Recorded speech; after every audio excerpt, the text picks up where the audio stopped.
Good morning, everybody, and welcome. I am Federico Falasca from the University of L'Aquila, and I am involved in the fifth work package of this UCAM project, specifically in the 5.4 task, which is also concerning urban and spatial planning. So first, let me welcome Professor Michele Campagna, full professor of spatial planning and geodesign at the University of Cagliari. Professor, thank you for being with us this morning. Thank you for having me.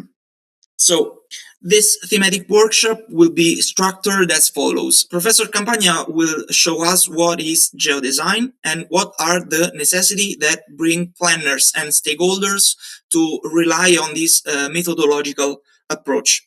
Professor Campagna will then show us a series of case studies in which geodesign has been successfully implemented at different scales and to answer different problems. If you have any questions, please feel free to write them in the meeting chat, and at the end of the presentation, we will answer them. Thank you again. Now let Professor Campagna begin the workshop. Thank you, Professor. The floor is yours. Thank you, Federico. Good morning, everyone. So in the last 10, 15 years, I've been studying and applying geodesign, and in the last 5 years mostly, I started, after some research experimentation, I started to apply to real-world planning case study. So basically, today I'd like to introduce the concept of geodesign and the methodology, giving also some context at the beginning, and then I will show a number of case studies, which in a way I hope will demonstrate what is the potential of this methodology to be applied in spatial planning, especially for collaborative planning. Federico, can you confirm you can see my PowerPoint? Yes, we can see. Okay. So let's start from a general definition of geodesign. Carl Stein is which is the father of geodesign in a way, because he developed the strongest methodology to apply geodesign. Define geodesign, the term is the fusion of two words, geography and design. And in fact, Carl Stein is in a very synthetic but I think powerful definition. He say geodesign is changing geography by design. And but a more operative definition can see geodesign as a set of techniques and enabling technologies, and this is very important. Geodesign is mostly, not necessarily, but mostly, and becomes more powerful as digital methods for planning built and natural environments in an integrated process, which include all the phases of the process, from project conceptualization, analysis, design specification, stakeholder participation and collaboration, which is the focus of this specific seminar, design creation, simulation, evaluation, among other stages. Geodesign, using technology, makes the relationship between design and its geographical context explicit. And with geodesign, again, thanks to technology, the design is dynamically related to a multi-scale computational representation of the environment. And during the seminar, I will give many examples. So why geodesign? It is estimated by experts that in the next decades, more than 10,000 professionals working with geodesign are needed. And why? Mostly because we have to address unprecedented challenges from growing population, globalization, climate change, wars nowadays, pandemics recently, and possibly some experts say in the future. So we have to change our approach to planning our environment. And if we compare to the evolution of contemporary planning, we had in the last few decades some elements of innovation, especially in Europe. First of all, the introduction of the strategic environmental assessment as a procedure which should enrich the plan making process, ensuring that the design does not harm substantially the environment. And this, in a way, require innovation in the methodology for planning and design compared to the past. A second important element in Europe is the adoption of the Inspire directive back in 2007, which basically establishes the spatial data infrastructure in Europe, meaning that at the national, regional, and local level, we are more and more we have greater availability of digital spatial data. This is a strong enabling factor to carry on digital planning and design.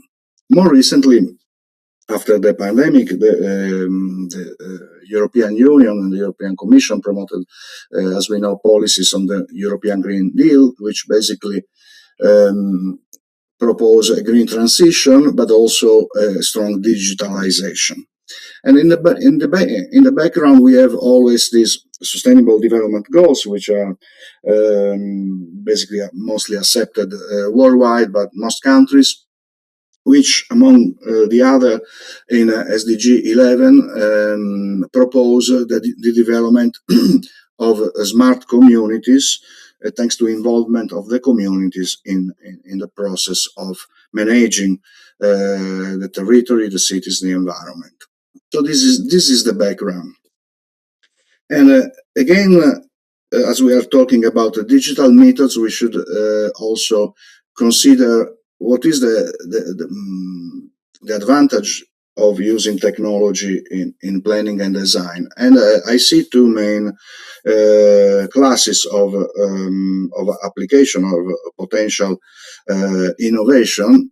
First of all, this is very strong in Geodesign, is part of its methodology, is from a processual point of view, meaning using digital data, computation, and digital communication. Nowadays, in the last few years, also artificial intelligence, to create planning support system. There is information system that can support the planning and design process, and this is very in the DNA of Geodesign. But at the same time, we can also see a more substantive dimension through which we use design to innovate, to bring innovation to the management of the different territorial systems, so innovation in the management of agriculture, of transportation and mobility, of energy system, and so on and so forth. So these are two very strong dimensions in the application of Geodesign. Another strong character of Geodesign is that not only it enable and facilitate the impact assessment of our design, which is required by the strategic environmental assessment, but only it help to build design which are from the very beginning compliant with the environment. So not only we design and then we evaluate impact, but we should also create the design looking at the environment. And Geodesign, this is mostly what Geodesign is all about. And we can go back in history, more than 1 century, to Sir Patrick Geddes, who not only introduced this concept of environmental consistent planning and design. There is the management of the adaptation of the communities to the local environment, but also he proposed more than 1 century ago the idea that the community should be involved in this process through education. And this is a very strong point, which is particularly, which lead back to our SDG number 11. So the development of smart community. So a long time ago. In the evolution of the approaches to planning, already Ian McHugh proposed a change in the approach to making plans and of our roles as a planner and designer. Basically, not anymore as the professional who propose future state to be implemented, but basically the planner should facilitate the local community in deciding how their territory should evolve. And more recently, in the late 90s, John Friedman, in his proposal of the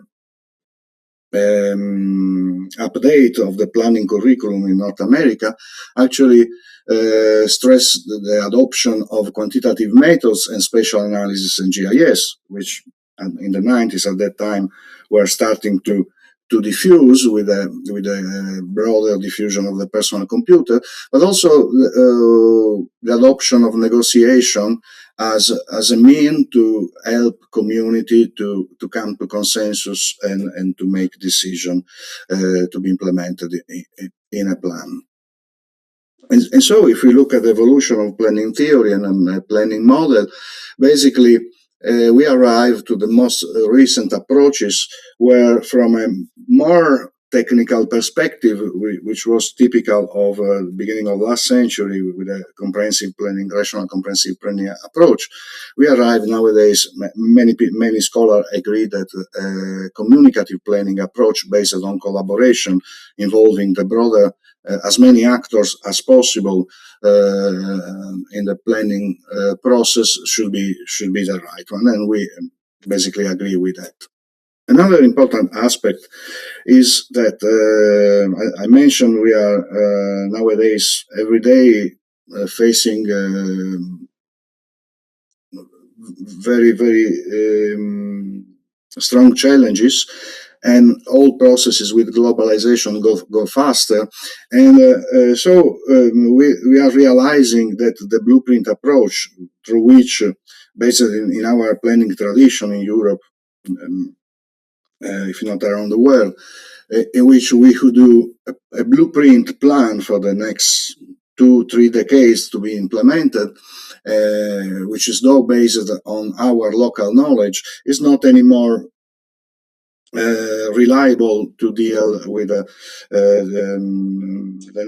to create the necessary resilience that we need nowadays in our territorial system. And many scholars are proposing a more adaptive approach. What does it mean?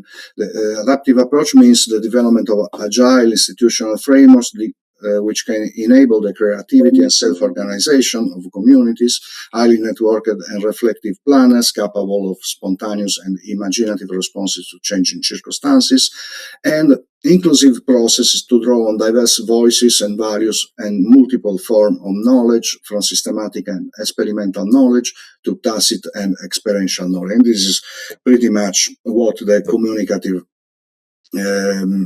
planning approach propose. So no blueprint design for the future, but more adaptive approaches. And how to implement them? But this is pretty much what the strategic planning model propose. Here a definition from Louis Albrecht of strategic planning as transformative and integrative public sector led but co-productive social spatial process through which vision, frames of reference, justification for coherent action, and the means for implementation are produced. The shape and frame what a place is and what it may become.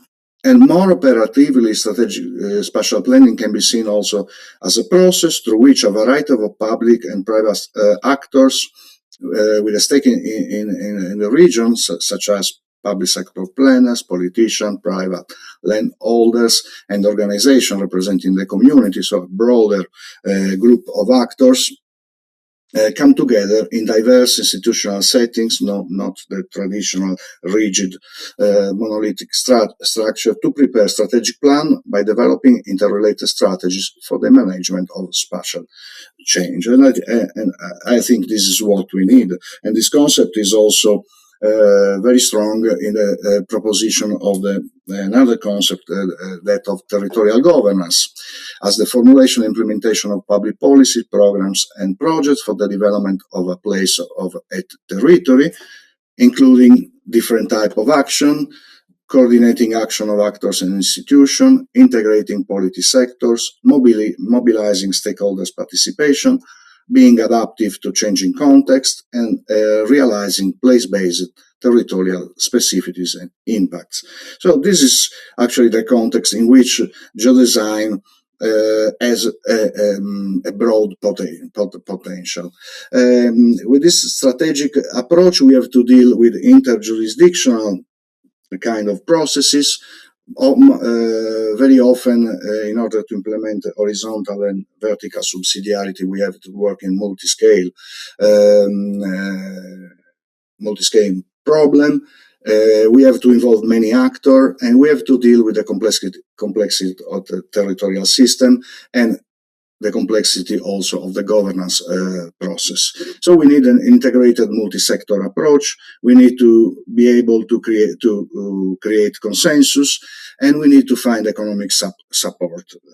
In the background, following always this reference of sustainable development goal, we want to do that in a transparent and participatory way. And geodesign can help all of these. First of all, geodesign propose a system thinking approach and propose pay strong attention to collaborative or participatory approach to support multi-actor process. Geodesign using technology enable the quick design of alternatives. It means that we can, while usually planning processes are very long and cumbersome, with geodesign we can develop very fast strategic spatial development alternative, evaluate their impact, and make decisions based in the negotiation. While though strategic spatial planning is often verbal, if we look at strategic plan, we don't see many maps. Geodesign is a especially explicit methodology, which therefore help to develop spatially explicit strategies. Geodesign is a digital methods, but this should not worry those who are less familiar with technology, because many user-friendly technology have been developed to support the geodesign process. And overall, it constitutes a flexible multi-scale approach, as we will see in the case study that I will show.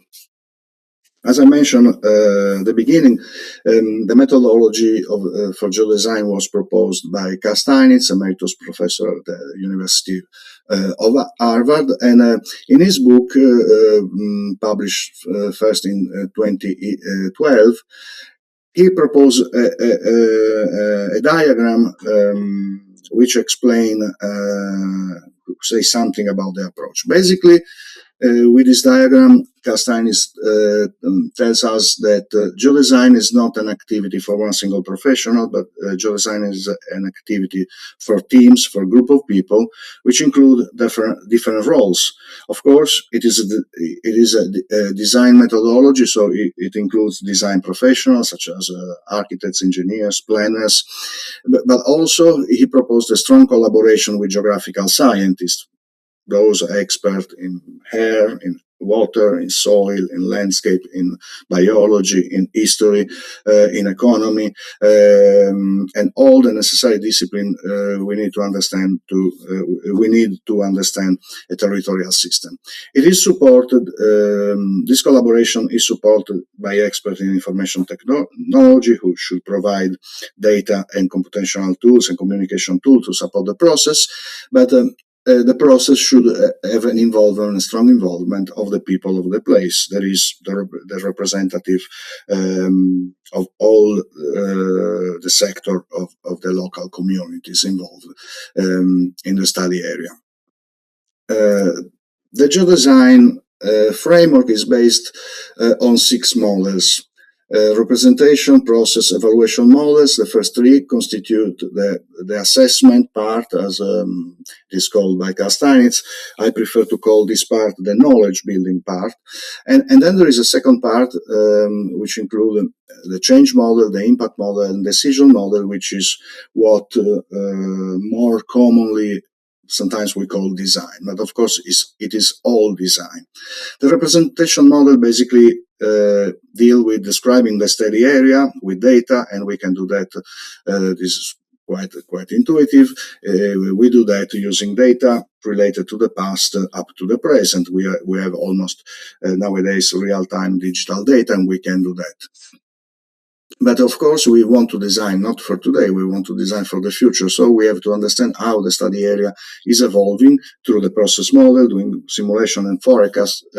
And this way we use the data we collect to create information. But this is not enough.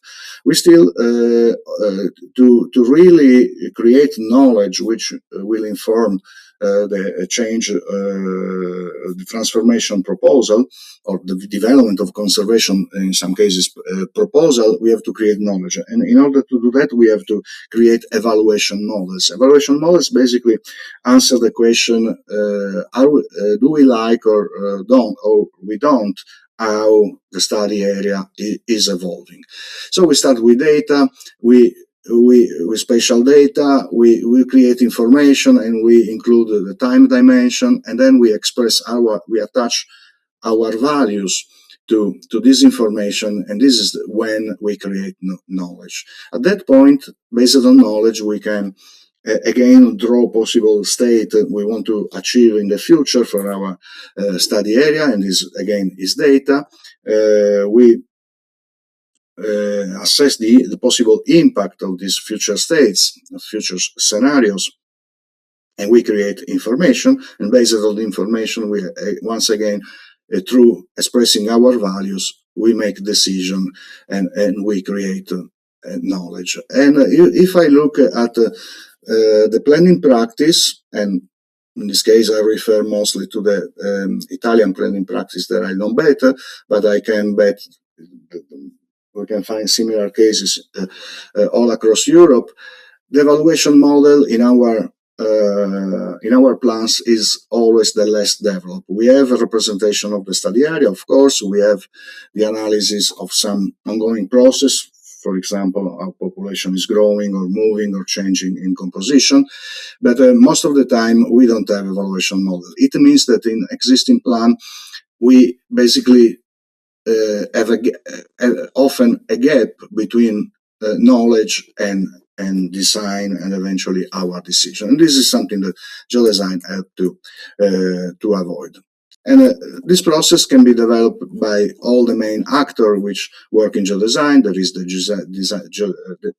design experts, the geographical scientists, the information technology expert, and the local community. And if we think about the possible different approaches to planning, spanning from more expert, rational, comprehensive approaches to more communicative and collaborative approaches, basically we can involve the different actors, a different category of actors in the development of all the different models, starting from the representation model, so starting from collecting data. So we can do that using official data and expert, but we can do that also involving the community through crowdsourcing exercise. And this way we can really mediate between expert knowledge and tacit knowledge, which is a value we can find in the communities. And this is something very important as argued by many, the most recent planning theoretical approaches.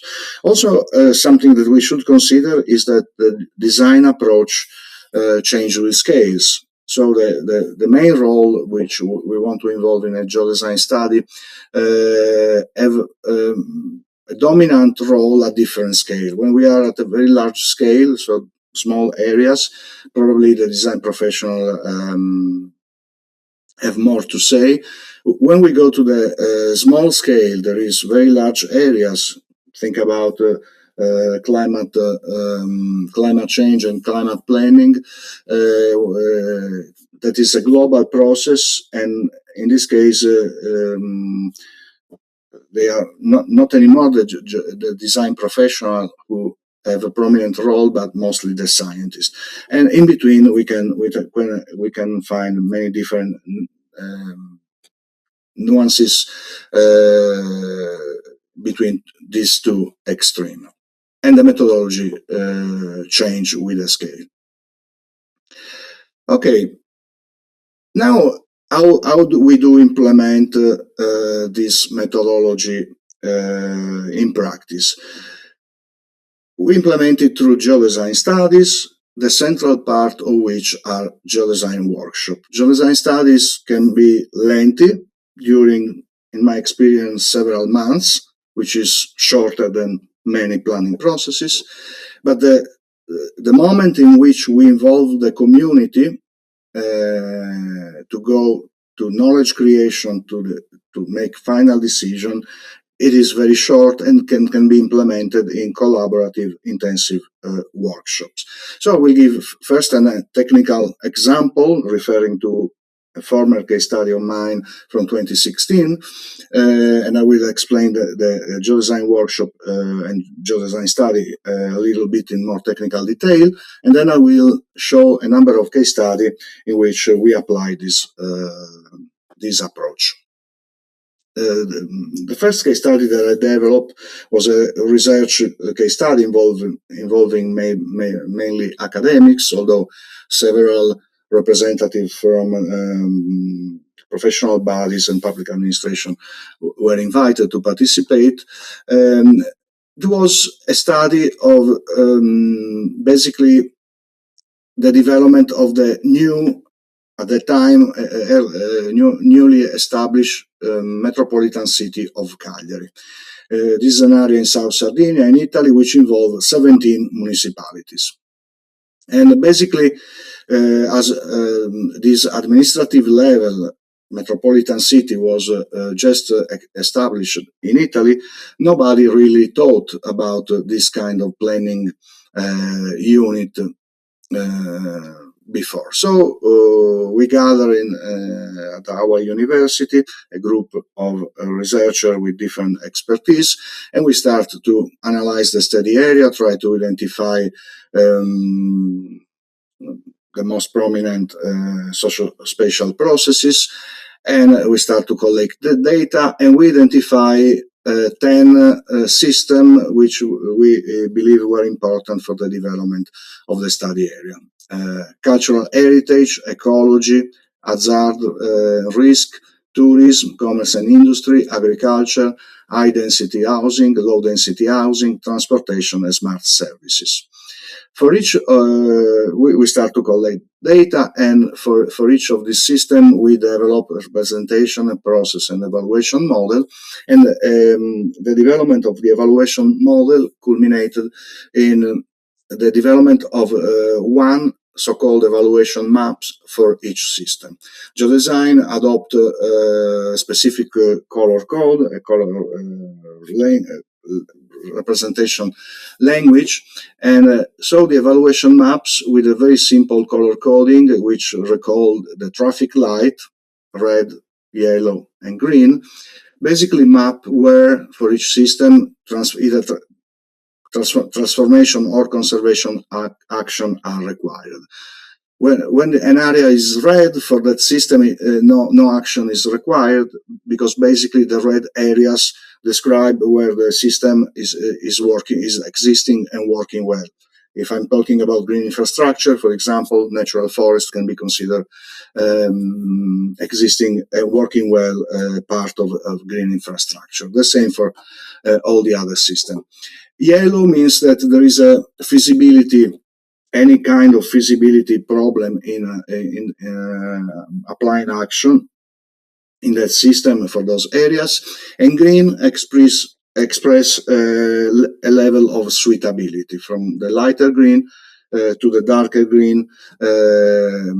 We found higher suitability for developing action in that system.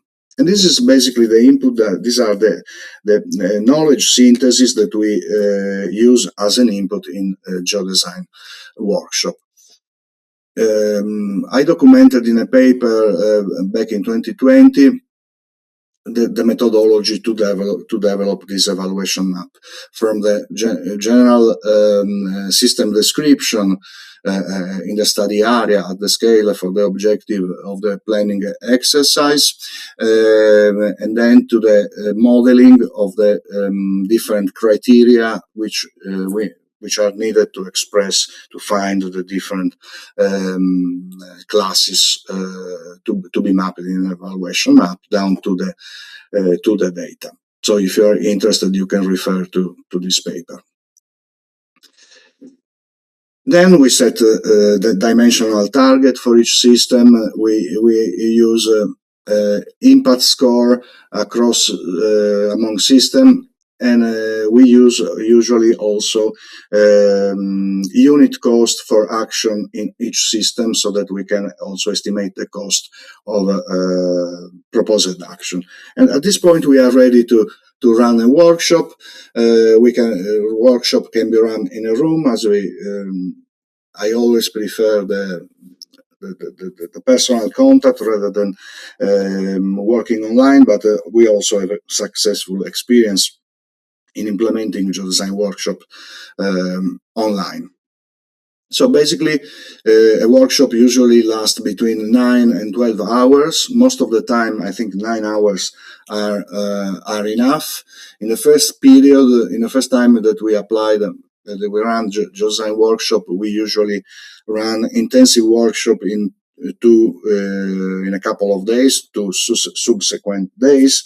Later, with experience, we appreciated also distributing shorter session across a little bit longer time, let's say 4 sessions in 2 weeks, give more time to think, to participant to think about the design process, and this probably add value. Geodesign workshop start with a brief introduction to the technology, which is user-friendly and usually doesn't require any time to be learned. And then the workshop is basically include 3 main parts. The main part take as input the evaluation maps, and consist in the crowdsourcing by all the participants of project ideas in the form of diagram. To run workshop, to support workshop, we use Geodesign Hub. Geodesign Hub is a planning support system, web-based planning support system developed by Dr. Rishi Balal during his PhD at the University College London, with a specific purpose of providing a digital tool to implement the second part of the Steinitz framework, that is the change, impact, and decision model. So the interface proposes, as you see, bottom left, a matrix which is populated by all the participants to the workshop in the web application.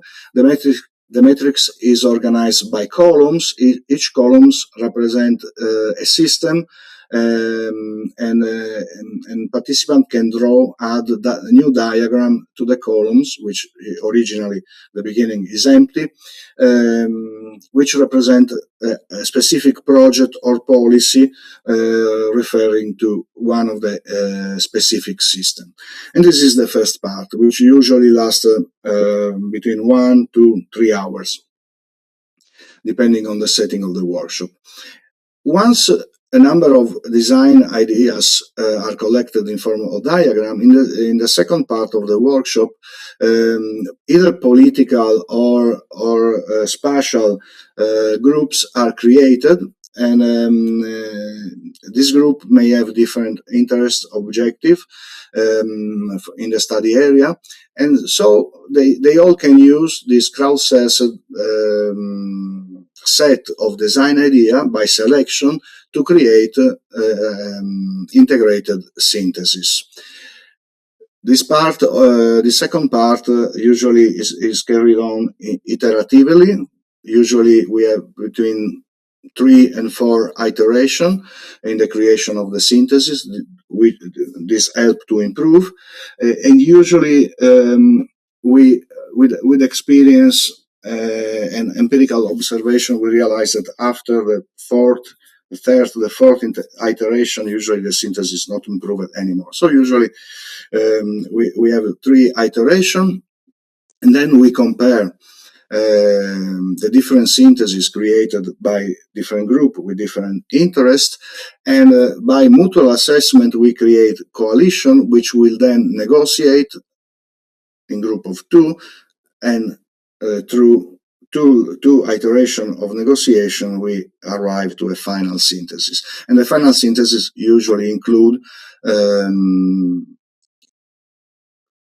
contribution by most, if not all, the participants. So basically, this is the way to mediate among different interests and eventually create consensus. So a little bit more, I go quickly here just to understand how the process goes. The first part, the participant can be divided by system expert or just by they can operate in all system, and basically they propose design diagrams, and the matrix is populated with project and policy diagrams. Then we work with different, in this case, with different political groups. In this example, we had a group interested in cultural conservation, and one group representing the tourism industry, one group representing other enterprises, one group representing the green, one group representing the regional government, and one group representing the metropolitan authorities, all of which have different objectives. So all of them could analyze all the project and policy diagrams proposed by the participant and select those who enable them basically to reach their objective. The syntheses were created. The system provided a dashboard with performance or impact indicators to have a quick real-time assessment of the integrated synthesis, and also the system and impact model to see where the impact would be, whether the impact would be positive or negative, and where. So a very spatially explicit way of working. Then we compare the system, the platform enabled to compare the synthesis done by different actors. You can see each design team usually propose different syntheses or partially similar, but also different syntheses. And each design team assess the project, the synthesis of the other teams, and this way coalition are created, and this is the base for negotiation. A very interesting tool which is embedded in Geodesign Hub is the diagram frequency analysis. Basically, this tool proposes a scheme, the diagrammatic scheme of all the project and policy of the diagram matrix, and in each cell report how many times one diagram was chosen by the teams. So a diagram number 1 in the system cultural heritage was chosen by all the 6 teams. It means there is 100% agreement in implementing that kind of action. And at the same time, if one project get only 1 point, it means that only one group, the 20% of the basically of the involved participant want to promote that project. So meaning that that project is very weak. And this way,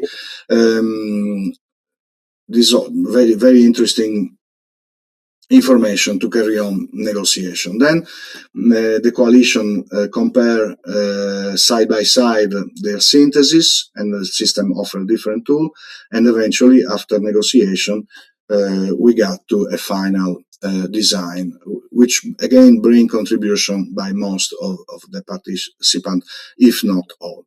and eventually people are happy. I always show this picture. This was taken after the workshop and everybody's smiling, and this is not just because they were taking the picture, is just to express that this kind of design exercise is usually very fulfilling, because it enables to understand the study area in a very fast, in a very quick time, and also enable a group of people with different interests and objective to come out with a solution which basically bring, in a way, satisfy their need and their aspiration. The system is open source, so at the end of a workshop we can export the data and analyze in professional GIS software and make whatever kind of analysis in post-processing of all the design data. So this is the general scheme. Now I go fast to illustrate a number of case studies, starting from the main case study around the world, and then following with the case study that I personally coordinated more recently. The first very well-known and successful case study documented in a paper on Environment and Planning Mid Journal, in an article written by Professor Chris Petit and Professor Steinitz and colleague, was developed in Sydney. In Sydney, they were struggling on how to plan a part of the metropolitan city in a situation which is very common, where different agencies with responsibility to the urban system didn't talk to each other. So the transportation agency with the water agency, with the university, with the local administration, etc. Usually they don't talk to each other. They carry on their activity, and these activities often are conflicting, and very seldom they are synergic. So representatives for different institutions were invited in a 2 days workshop. They applied the workshop model as in a way very similar to the way I described. They came out with a negotiated consensus, and they self-assess the process, the working process. And as you can see, green express satisfaction, and 3/4 of the participants express high satisfaction or satisfaction for this kind of approach. And so this is a paradigmatic first study applying the political approach, having different political teams comparing and negotiating their design. A second very well-known case study is a case study developed in Georgia, in the United States, which basically involved different counties. This time, the design team were not necessarily a different political interest group, but were different group of counties, so complementary in space. They apply the same type of workshop, and they succeed in achieving a final design. Another early case study, which is different, which also was paradigmatic because involved a local community. In this case, local community in the Western Island, as a small community, a small town in the west coast, which basically, as many areas in Europe, were losing population and having a strong trend in aging, and the local community, of course, want to try to save this town that was almost dying. So in this case, and not public authorities, not public agencies, not private stakeholders were involved by the local residents and the local community. This example, this case study is interesting also because there were basically not much spatial data available. The workshop was organized in a rather quick time. So basically, even the input map were collected by people, the participant drawing in paper with pencils, and then to quickly digitizing and bringing in within a GIS those type of knowledge, which represented then the input for the workshop, which was developed again with the Geodesign Hub model. And so this early case study that defined already demonstrate how flexible the approach can be. And now I would like to describe you more real-world case studies, which I personally coordinated. The first one was back in 2019, involved 5 municipalities in the west coast of Sardinia. The leading municipality, the province capital, the municipality of Oristano, had to agree with the neighboring municipality how to spend some regional funding for sustainable tourism in the area. So they decided to run a geodesign workshop, and during the preparation also I proposed to invite local stakeholders to be involved in the process, so that the decision made during the workshop could also take into account the needs and the requirements from the broader part of the community. In this case, we tested also additional technology. Basically, we not only use Geodesign Hub, but also we use a complementary technology to collect project and policy online, so involving a broader number of participants in this phase. We work again, as always, with 10 systems, this time more customized to the tourism development perspective. We collected diagrams. We went to Geodesign Hub with a smaller number of participants. We had in this case two rounds of negotiation. The first negotiation was in one day among the 5 municipalities who created a final scenario based on consensus. And then in a second day, we involved other stakeholders, which were grouped in 3 main groups: heritage conservation, enterprises, and the green. Each of the group also proposed a scenario, and then the scenario were compared, and through negotiation we got to a final scenario. And then the results were proposed and adopted by the municipality of Oristano. Then this was in 2019. Then the pandemic arrived, the COVID-19, and for a while we all learned to work more and more online, and also with Professor Steins and the International Geodesign Collaboration, we start to run a number of geodesign workshop for training purposes online. And this experience actually was very useful when eventually the Metropolitan Authority of Cagliari in South Sardinia asked me to coordinate a workshop within the making of the strategic spatial plan, metropolitan plan.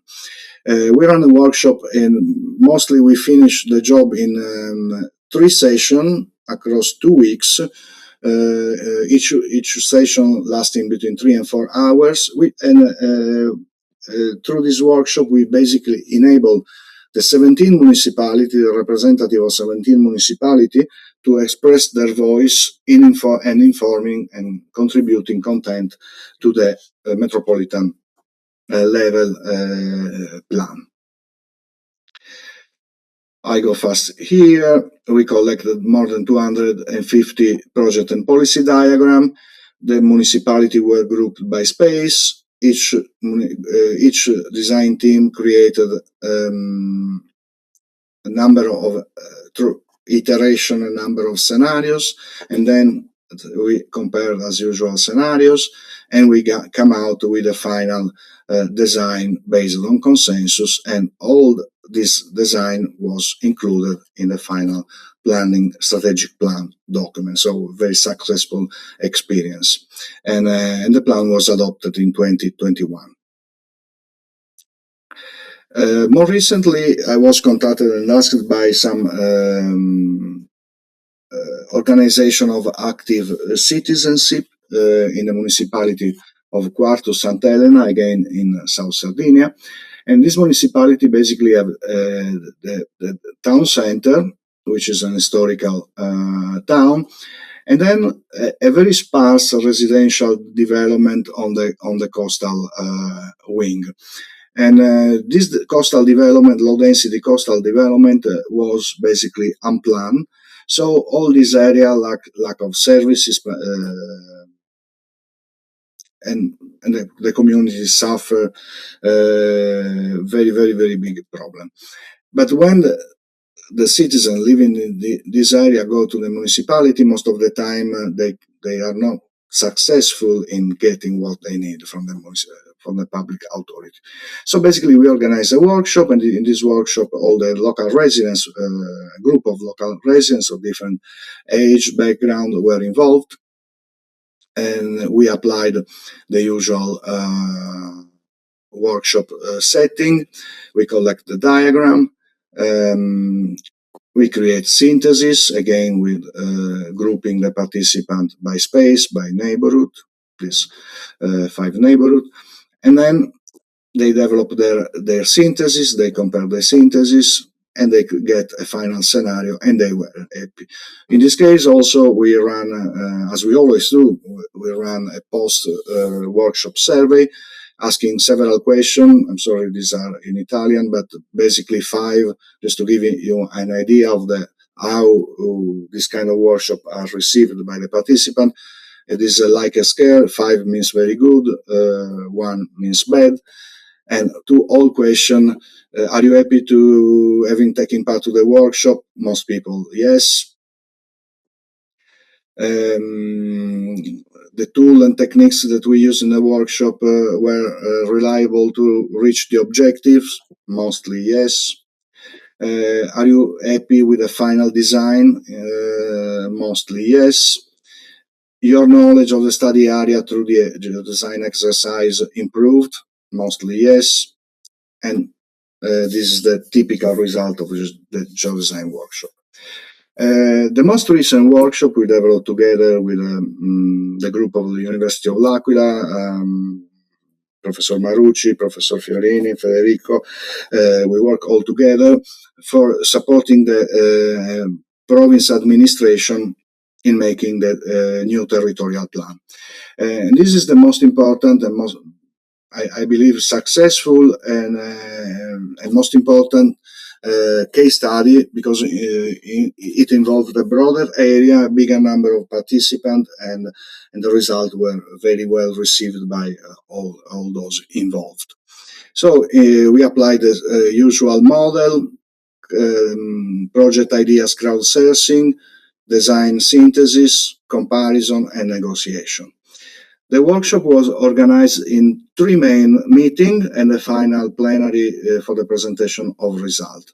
In the first meeting, which ran half a day in the morning, about 4 hours, we invited all the main stakeholders of the province. In the second day, the following day, we invited the representative of the municipalities. While in absolute number, the number of about 30% of the municipality participated, and actually was a little bit hard to convince them to participate. Those municipalities who participated cover more than 60% of the population, so we consider this very representative. In the third meeting,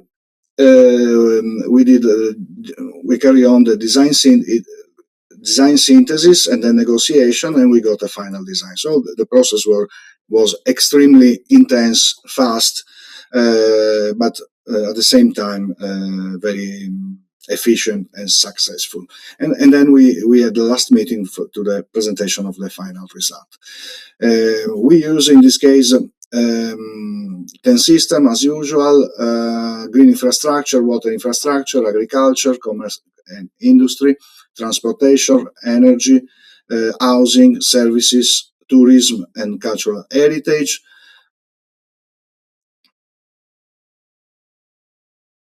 We develop in the preparation of the workshop for each system the evaluation map to inform the decision, and these were based in a work previously carried on of territorial analysis carried on by the University of L'Aquila, Centro Planeco, and the Gran Sasso Science Institute. So we started the workshop. We collected, in this case, more than 300 diagrams, and the number of participants was more than 100. And these are the diagram divided by each system. This is an example of a transport system. And then we grouped the diagram. Actually, this was part of the post-workshop analysis. We could group the diagram in macro categories. So since synergic set of diagram could contribute to the development of some specific strategies. And we realized that the quality of the result was very good because diagram proposed by different actors eventually turned out by different actors in different systems turned out to be very synergic. Anyway, we grouped the stakeholders and the representative for the municipality in 5 sub-regional group. They selected their diagram of interest for the whole area, for the whole province. They developed their synthesis, and we compared the synthesis. Each group assessed the scenario produced by the other group, and this was the base for negotiation. We ran the negotiation, 2 rounds of negotiation. So from the first synthesis, we got 2 main negotiated design, and then we negotiated those 2 scenarios to get a final negotiated design. And this as the result. And again, then we grouped the subcategories by system. We also analyzed the synergies across system, and we end up with a list of 11 main strategies.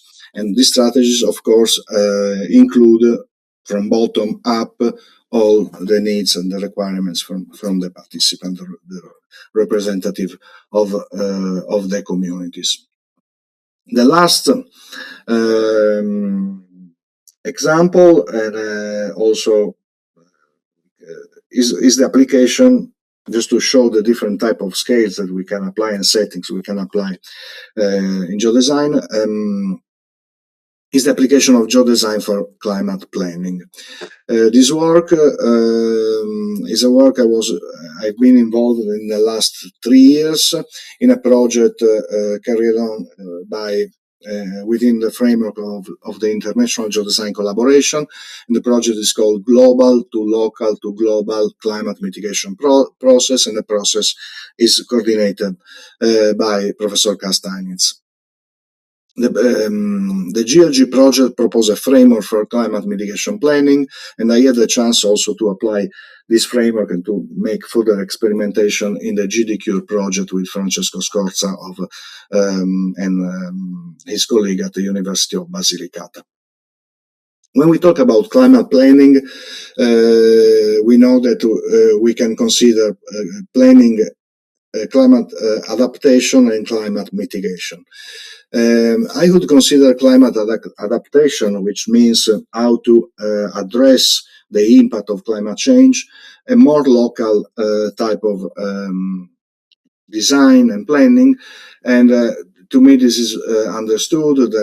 There is a lot of broad international literature who suggest how to handle it, and I believe this can handle with a typical geodesign approach that I show with a previous case study. Things does change though when we talk about mitigation. Mitigation is more uncertain process. So there is how to reduce climate change or to revert climate change, and it is global because our climate in Europe depend from what happens in Amazonia or in other parts of the world. So basically, we need to develop a new planning approach. And with this project, we try to ask the following question. Can we make an especially explicit climate mitigation scenario for a whole country, for example, in our case, Italy, or for a group of countries, in our case, the Mediterranean, or for the whole globe, as we are trying to do with Professor Steinitz with the GLG project, involving many collaborating actors and in a very short time? What does it change when we do it for a local area or for a broad region? All these questions we try to answer with this project. We collected basically a broad set of global data describing emission, describing the capacity of territorial system to absorb greenhouse gas.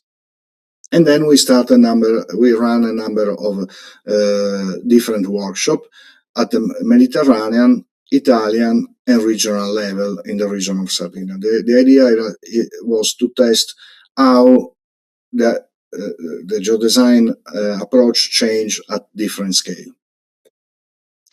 And I mentioned already that working at different scale, the design approach change, and there are different methods that we can apply when we work at a very large scale, for example, such as in the Mediterranean, which is being a very large area, it is difficult to handle the complexity involved. We should use a rule-based approach. That is, we should use scientific knowledge expressed through rule to make our design. And so, in line with the GLG approach, we basically develop a list of climate mitigation action grouped by system: ocean, water, barren, forest, agriculture, settlement, transport, industry, and energy. And these are all possible types of action which can either reduce emission or enhance the capacity of natural system to absorb carbon. For each action, we estimated using AI the cost per spatial unit, average cost per spatial unit, and average benefit per spatial unit in terms of carbon sequestration. And for each of the action, in a list of 117, we collected global data to understand where that action can be applied. So this time, with this rule-based approach, we don't draw diagrams in the Geodesign Hub because this would be too difficult for the participant. But we use data actually as diagram to inform design. And we work several months for the collection, integration, and preparation of data, and we realized that going to the global scale, to the local scale, actually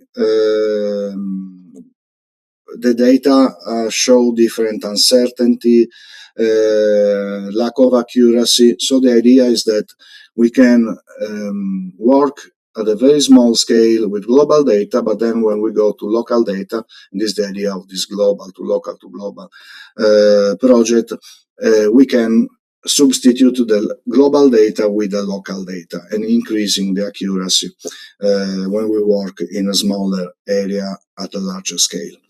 And when we work at a larger scale, of course, we can dismiss the rule-based approach for a more political approach, more typical of the regional to local scale, as I showed in the previous case study. So we made experiment on the Mediterranean. We started by our geodatabase, global geodatabase. This enable us very quickly to run an exercise involving all the all the Mediterranean countries, and we adopted the rule-based approach. Then, in a second workshop, we applied the methodology to Italy, and when we switched to the national scale, smaller area, we could use Geodesign Hub and test Geodesign Hub at this scale. When I say test Geodesign Hub at this scale, it means that, of course, depending on how big the study area is, the quantity of data we have to use become bigger, and so the web-based technology at some point have some limitation. But we were successful in running an exercise for the whole Italy. More recently, last February, we managed to create a Geodesign Hub project for the whole Japan, which is slightly bigger than Italy. And for sure, we can use Geodesign Hub when we go to the regional scale, such as in the case of Sardinia.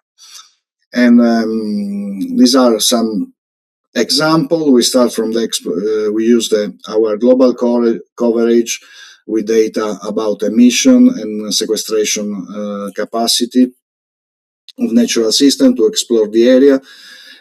Basically, we use the list of action in a form of Gantt chart to decide which special action should be applied in that area.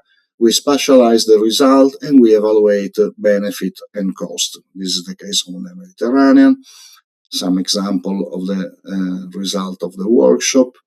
And then when we go again to the national and the regional scale, we can start to use negotiation tool. And we can start also to substitute global data, which are mostly which are less accurate, with more accurate local data. So in a way, with this example, with this project and the application to climate mitigation, I think we succeed to demonstrate how the integration of data from multiple sources and digital spatial planning tools could enable, even in at a global scale, the participation of local communities at various scale in the process. And more information about this process in its web page, and some reference from myself. I think now I can stop and leave it to question. Thank you. Thank you, really, thank you, Professor Campagna. Yes, there is a question from Suori, which I would read very rapidly, because Suori told us that she can be with us till quarter past 11. So, very insightful. Thank you, Michele. While presenting the Sydney case study, you mentioned that public authorities often struggle to communicate effectively with each other. In the slide showing agreement levels with the workshop process results pie chart, a share of participants indicated disagreement or not so strong agreement with the results. Based on your experience, what would be the appropriate next steps in such a situation to improve alignment and collaboration? This is a challenge we are also encountering in Dresden, so it would be valuable to hear your perspective. I must say that in my personal experience, the level of satisfaction was higher. The Sydney case study was, in a way, was an experience. Was the first of its type, so it was very new, and we also can consider that in different culture people react differently. In my experience, the level of satisfaction was higher. Having said that, a Geodesign workshop is something very quick. We know that the time of planning are usually much longer. I mean, a Geodesign workshop can be repeated quite frequently because it is effective, it is fast, and it creates a tangible result. So I believe if after a round of negotiation some disagreement still persists, in this case, maybe a further iteration of the workshop is what I would do.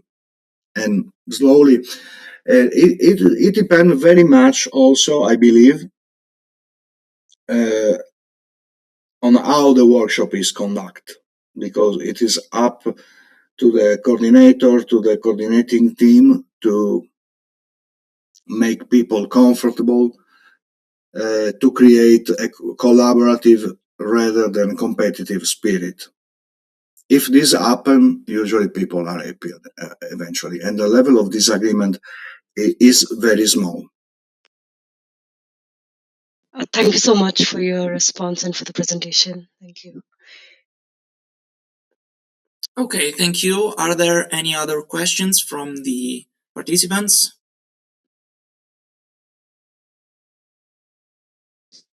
Good morning. I want to thank you, Professor Campagna, for this really interesting seminar.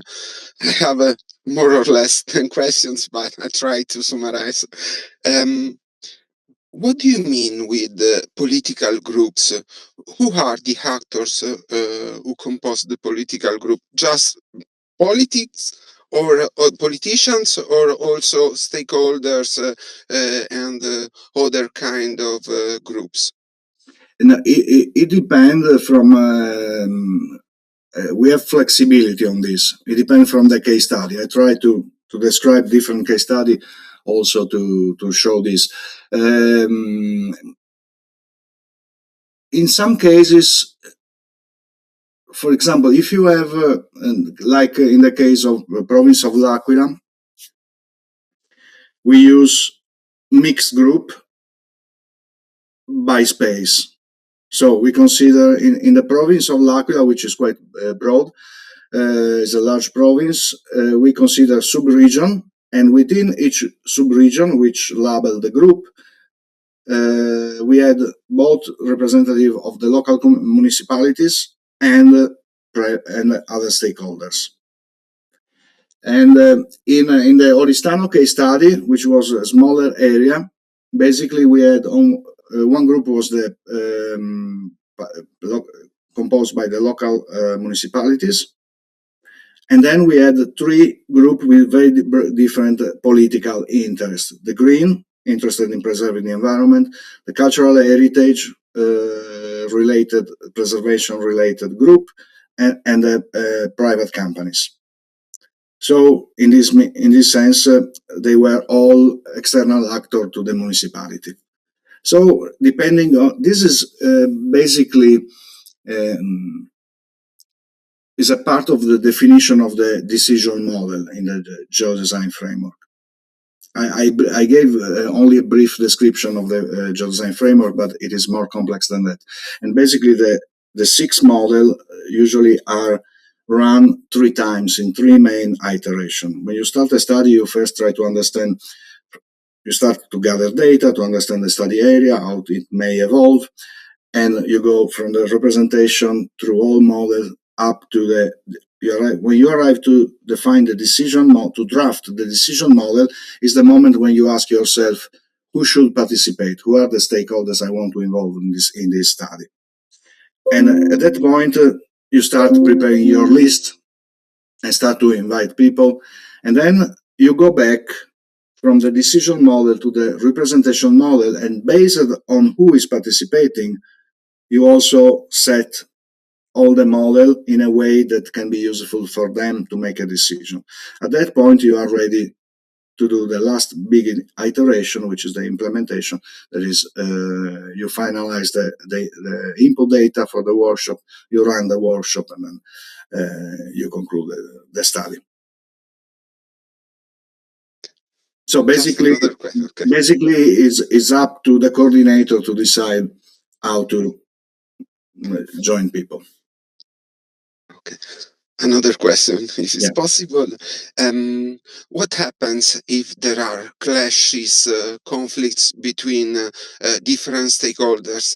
I mean, societies, companies can promote some interests, or different, or ONG or different kinds of association can promote green policies or something like this, that policies are in contrast with the interests of companies. In that case, how geodesign can be useful to resolve this problem, to solve these problems? Okay. First of all, in the dialectics of the communication, the Geodesign workshop is intense and very is a very tight workflow and structured workflow.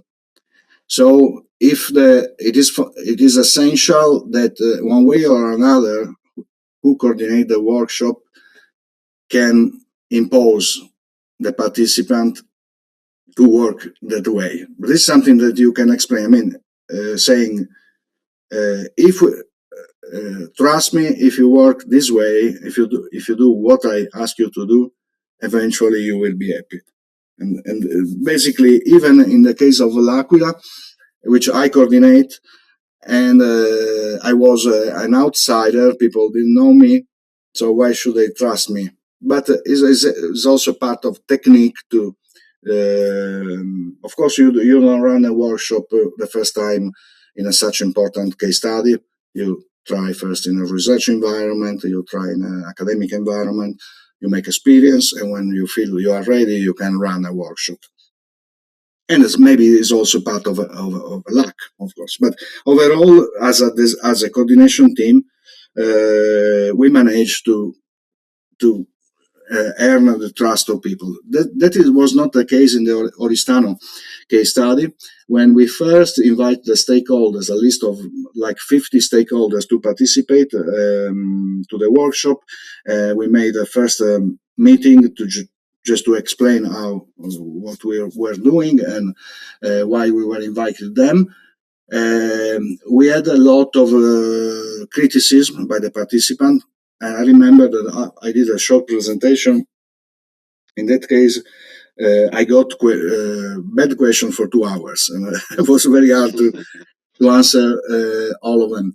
But I can tell you that also in that case, those who eventually participated eventually came back to me and told me, thank you for involving us. That was the first time that as private companies, private enterprise, we could talk in a meaningful way with the administration. And so at the end, usually people are happy. I remember in some earlier experience abroad in Brazil, once we have a so-called troll, a person who was really bad character and was trying to spoil all the constructive work that the other were doing. And this is also something that can happen. And again, the experience of the conductor and the coordination team is very helpful in avoiding this kind or handling this kind of situation. And I could mention many. Also, part of the answer to your question is that the evaluation map are very important, because the evaluation map basically tell you where you can do or not do things. They are not regulatory. I mean, it is only a suggestion. It's not. Sometimes you can embed in the map some regulation, but overall, the evaluation map is a technical recommendation of the expert team mostly, or a group of people who work to develop those evaluation maps. Because in some cases we can involve also local people. But anyway, it's a systematic analysis and diagnosis of that system, of the functioning and potential of that system for transformation in the area. So if one of the actors propose a project which is in contrast with the evaluation maps, let's say, I give you a precise example. Think a private enterprise who want to propose a major impacting project in an area, in a natural area. The map, basically, in a very in a very user-friendly way tell you that is not appropriate. So if the actor who proposed this idea want all the other to select this idea, they have to, in a way, to bring evidence that the project also have a positive or not so bad negative impact. So in a way, the platform, the data, and the communication and the interaction is made as such that you can avoid this kind of situation. In fact, every participant has one vote. So basically, all the participants are at the same level. So it's not anymore that the president of the region is more powerful than a small municipality. They both has one vote. Okay, thank you. So, according to the last part of your answer, just I want to ask you just a little aspect. How the geodesign strategies can be translated into regulatory or into plans, general plans, into standards. It is possible to, according to your experience, it has already happened. Or it is clear that working in such a fast way, the level of the definition of the design is very uncertain. You basically are saying, I want to do this type of thing more or less around here. It's not precise. But if you do this exercise before the planner, technical planner, start to make the actual planning document, it means they are defining the content. So think that there is a common situation where a public administration, either a municipality or a regional government or a province or other level, metropolitan authority, they basically issue a tender. A group of designers win the competition and they start planning. It is very important that the professional who make the plan, the technical part of the plan, have clear political input. The political input can be from the one administration level, from that authority, from the council, for example.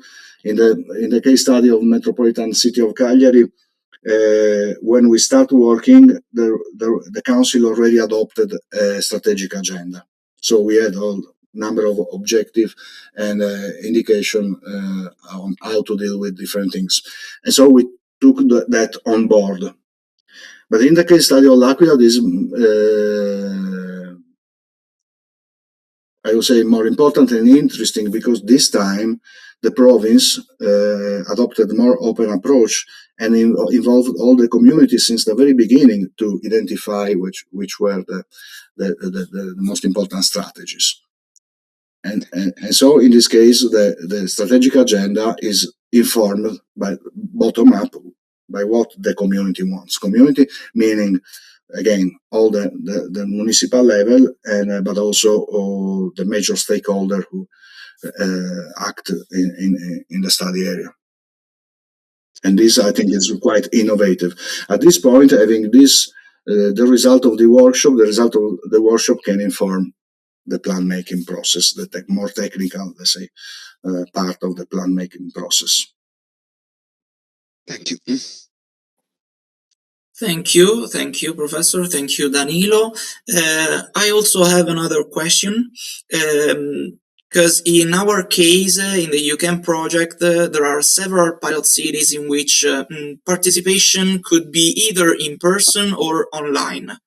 But this could depend on the specific situation of each pilot city. So, in the worst case for you, Professor Campagna, which is the full online participation, are the around 9 hours of workshop enough to bring home the entire geodesign steps, or we may need more time for a full online process?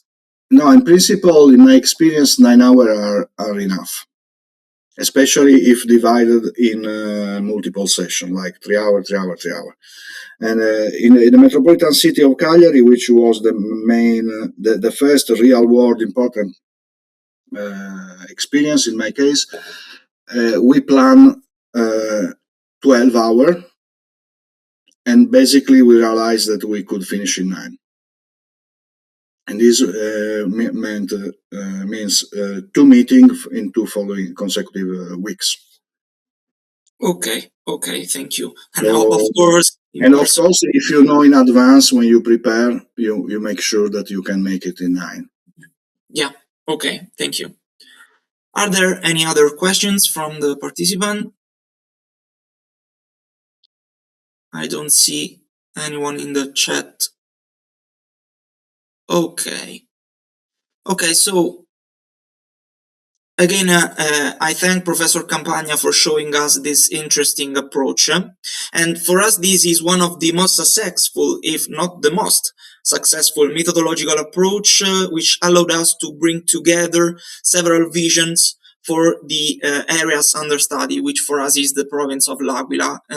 At a national level, is one of the biggest areas for which this kind of methodology has been applied. So most of all, this also brings a process of building a common vision through a positive and additive thinking from all the participants, which I think is one of the most important things to reach the common objective of bringing a common vision for these areas from all the stakeholders. So again, thank you, Professor Campagna. I think that after this meeting, we can do a follow-up through an email with the most important take-home messages from this meeting, in order also to let anyone interested in this kind of approach, which has not been able to participate, to deepen this kind of approaches. So. If I can add something, Federico, that I forgot, maybe I forgot to highlight before. The approaches can be applied even at a very large scale. I had a problem. I think yesterday my computer crashed and I didn't save one slide that was missing in my presentation, which referred to another case study at a neighborhood level. So it can be used even in very large scale. And beside my personal experience, there are many other studies by other colleagues that work at a very large scale, even one big urban block. So it is it can be done from the global to the very large local area. Thank you. So we hope to hear from you soon, and let's keep in touch through emails. I also will provide contacts from Professor Michele Campagna if you want to deepen these aspects, and also of course, if you want to bring this kind of approach inside our project. So thank you, have a good day, and see you soon. Thank you for having me. Thank you. Bye. Thank you. Thank you. Bye.